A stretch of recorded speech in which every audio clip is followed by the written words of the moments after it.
జనవరి 1వ తేదీ నుంచి సర్పంచుల సమర శంఖారావం పేరుతో పెద్ద ఎత్తున ఉద్యమాన్ని చేపడుతున్నట్లు రాష్ట్ర పంచాయతీరాజ్ ఛాంబర్ అధ్యక్షుడు రాజేంద్ర ప్రసాద్, వినోద్ రాజు, చింతకాయల ముత్యాలు పేర్కొన్నారు. పంచాయతీలకు రాజ్యాంగం కల్పించిన హక్కులను రాష్ట్ర ప్రభుత్వం కాలరాసిందని, గ్రామాల్లో కనీస వసతులు కల్పించలేకపోవడంతో సర్పంచులను ప్రజలు నిలదీస్తున్నారని రాష్ట్ర పంచాయతీరాజ్ ఛాంబర్ అధ్యక్షుడు వైవీబీ రాజేంద్ర ప్రసాద్, వినోద్ రాజు, చింతకాయల ముత్యాలు ఆవేదన వ్యక్తం చేశారు. ఆదివారం కాకినాడలో ఏర్పాటు చేసిన మీడియా సమావేశంలో వారు మాట్లాడారు. ఈ సమావేశంలో నందమూరి రాజా, నాగబత్తుల శాంతికుమారి, చెల్లుబోయిన ఇల్లిన, అడబాల శ్రీనివాస్, కాకర్ల శ్రీనివాసు, తోట రామకృష్ణ, సలాది బుచ్చిరాజు, సూరి ప్రసాదరావు, ప్రభాకర్, దుర్గాదేవి, ధనుంజయ యాదవ్, దుర్గా ప్రసాద్ తదితరులు పాల్గొన్నారు. కేంద్ర ప్రభుత్వం 8,629 కోట్ల రూపాయలు మా గ్రామ పంచాయతీలకు పంపించడం జరిగింది. ఆ నిధుల్ని జగన్మోహన్ రెడ్డి గారు దోచివేయటం జరిగింది. అంతేకాకుండా గ్రామాల్లో సర్పంచులు, పంచాయతీ వార్డు మెంబర్లు, ఎంపీటీసీలు చేసేటటువంటి పనుల్ని వాలంటీర్లకి, గృహ సారథులకి, అంటే వాళ్ళ పార్టీ అధికార పార్టీ కార్యకర్తలకు అప్పచెప్పి వాళ్ళతో చేయించడం జరుగుతుంది. ఇంకా సర్పంచులు ఏం చేయాలా? అందుకని చెప్పే వైఎస్ఆర్ పార్టీ కార్యకర్తల్ని గృహ సారథులుగా, సచివాలయ కన్వీనర్లుగా నియమించారు.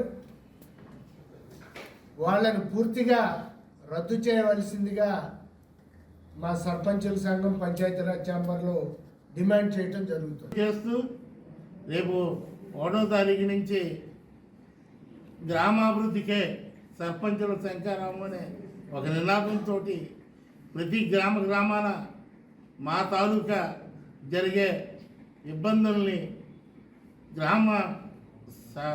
గ్రామంలో ఉన్న ప్రతి ప్రజలకి తెలియాలి. ఈ ప్రభుత్వం చేస్తున్న నిరంకుశత్వ రాజ్యాంగ విరుద్ధ పాలనకి చరమగీతం పాడాలి, తెలియపరచాలన్న ఉద్దేశంతో ఈ కార్యక్రమాన్ని చేపట్టడం జరిగింది. రాబోయే రోజుల్లో తప్పకుండా ఈ కార్యక్రమాన్ని చేసి ఈ ప్రభుత్వం తాలూకా మా తాలూకా ఈ 14-15 ఆర్థిక సంఘం నిధులు అవన్నీ మిగతా నిధులు అన్నీ తిరిగి రాబట్టే విధంగా మేము ఈ ప్రభుత్వం మీద ఒత్తిడి తీసుకొస్తామని తెలియజేస్తాం. ఉమ్మడి తూర్పుగోదావరి సర్పంచుల సమైక్య అధ్యక్షురాలని, గ్రామ స్వరాజ్యానికి కారణమైన పంచాయతీ వ్యవస్థ ఈరోజు ఈ ప్రభుత్వం వల్ల విలీనం అయిపోయింది. దానికి అనుగుణంగా గ్రామ పంచాయతీలకి సంబంధం లేకుండా గ్రామ సచివాలయాన్ని, వాలంటీర్ని సమాంతర వ్యవస్థను ఏర్పాటు చేసి పంచాయతీ వ్యవస్థను నిర్వీర్యం చేసింది గవర్నమెంట్. సర్పంచ్ని ఒక ఉత్సవ విగ్రహంలో నిలబెట్టి ఈరోజు సర్పంచ్కి ఏ విధులు కానీ నిధులు కానీ లేకుండా చేసింది గవర్నమెంట్. ఈ కేంద్ర ప్రభుత్వం 14-15 ఆర్థిక నిధులను ఏవైతే ఉన్నావో అవి ఈ పంచాయతీలకి ఇవ్వకుండా గవర్నమెంట్ సర్పంచ్కి విధులు లేకుండా నిధులను కూడా ఇవ్వకుండా చేసింది.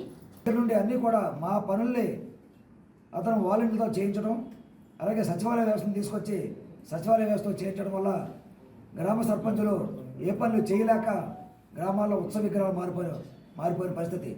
దీన్ని దృష్టిలో పెట్టుకొని నేను వైఎస్ఆర్ పార్టీ సర్పంచ్ అయినప్పుడు కూడా గ్రామాలు బాగుపడాలని, గ్రామ పంచాయతీ నిధులు రావాలంటే ఏం చేయాలని ఆలోచన వచ్చినప్పుడు పెద్దలు రాజేంద్ర ప్రసాద్ గారు నాయకత్వంలో మరి పోరాడితే పోయేదేముంది, బానిస సంఖ్యలు తప్పన్నట్లు ఇంకా పోరాడదాం అని చెప్పేసి ఈ ఉద్యమకు రావడం జరిగింది.